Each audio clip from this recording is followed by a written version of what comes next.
همیشگی شهید سلیمانی And after that, I would say সম্ভাব্য যুদ্ধের দ্বারপ্রান্তে দাঁড়িয়ে পরমাণু চুক্তির ব্যাপারে শেষমেশ রীতিমতো অপ্রত্যাশিত এক বৈঠক অনুষ্ঠিত হয়েছে যুক্তরাষ্ট্র ও ইরানের মধ্যে। নানা কারণে এটিকে ঐতিহাসিক বলছেন বিশ্লেষকরা।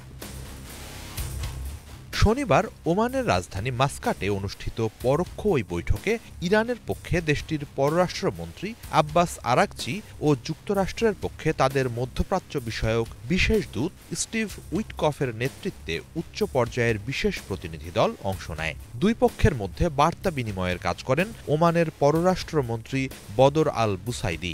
আলোচনায় পরমাণু চুক্তি, পারস্পরিক উত্তেজনা নিরসন, বন্দি বিনিময় গুরুত্ব পায়। প্রতিনিধিরা এসব বিষয়ে নিজ নিজ দেশের সরকারের অবস্থান তুলে ধরেন।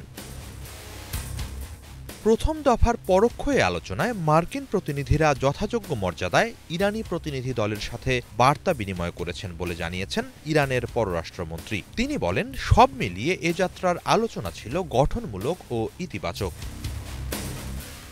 যুক্তরাষ্ট্র খুব দ্রুতই একটি চুক্তিতে পৌঁছাতে আগ্রহী, ইরানও তাই চায়। তবে পারস্পরিক সমঝোতা, স্বার্থ ও মর্যাদার ভিত্তিতে সমানুপাতিক একটি চুক্তিতে পৌঁছানো খুব সহজ হবে না বলেও মনে করছেন ইরানের পররাষ্ট্রমন্ত্রী। সেজন্য আলোচনা চালিয়ে যাওয়ার উপর জোর দিচ্ছে দুই দেশই। সে লক্ষ্যে আবারও মিলিত হতে চায় যুক্তরাষ্ট্র ও ইরান। আগামী ১৯ এপ্রিল মাস্কাটে দুই দেশের প্রতিনিধি দল দ্বিতীয় দফার আলোচনায় অংশ নেবে বলে জানানো হয়েছে। ওই আলোচনা থেকে চুক্তিতে পৌঁছানোর ক্ষেত্রে একটি সম্ভাব্য সময়সীমা জানা যেতে পারে।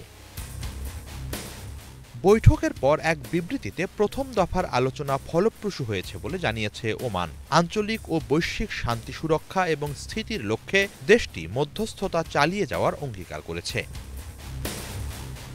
ইরান বলছে, যুক্তরাষ্ট্র ও দেশটির প্রেসিডেন্ট ডোনাল্ড ট্রাম্প আসলেই সমঝোতায় পৌঁছানোর ব্যাপারে কতটা আন্তরিক, এসব আলোচনার মধ্য দিয়ে তা বোঝা যাবে। সমঝোতার প্রশ্নে দুই দেশের সুনির্দিষ্ট চাওয়াগুলো কি তা এখনও আনুষ্ঠানিকভাবে জানা যায়নি। তবে এর আগ পর্যন্ত যুক্তরাষ্ট্র চেয়েছে ইরান তাদের পরমাণু কার্যক্রম সীমিত করুক, যাতে করে তারা পারমাণবিক অস্ত্র তৈরি করতে না পারে। তেহরানের ক্ষেপণাস্ত্র প্রকল্প নিয়েও নানান আপত্তি আছে ওয়াশিংটনের। অন্যদিকে ইরান চেয়ে এসেছে সমঝোতা করতে হলে তাদের ওপর থেকে সকল নিষেধাজ্ঞা তুলে নিতে হবে। একই সাথে পশ্চিমা বিশ্বে তাদের হিমায়িত সকল অর্থ ছাড় করা হবে, এটিও তাদের চাওয়া। আলোচনা শুরুর বিষয়টি ইতিবাচক, তবে সমঝোতা চুক্তি পর্যন্ত পৌঁছানোর পথ বন্ধুর বলছেন বিশ্লেষকরা। এরপরও সেটি সম্ভব হলে তা হবে যুগান্তকারী। এদিকে ইরান সমঝোতায় না এলে বারবার দেশটিতে হামলার হুমকি দিয়ে যাচ্ছেন ট্রাম্প। তবে এরই মাঝে তিনি সমঝোতার প্রশ্নে আপোস করার জন্য প্রস্তুত বলে নাম প্রকাশে অনিচ্ছুক মার্কিন কর্মকর্তার বরাত দিয়ে জানিয়েছে প্রভাবশালী আন্তর্জাতিক গণমাধ্যম অ্যাক্সিয়স। অন্যদিকে ওমানে বৈঠকে বসার আগে ইরানের ঘনিষ্ঠ মিত্র রাশিয়ার প্রেসিডেন্ট ভ্লাদিমির পুতিনের সাথে বৈঠক করেন উইটকফ।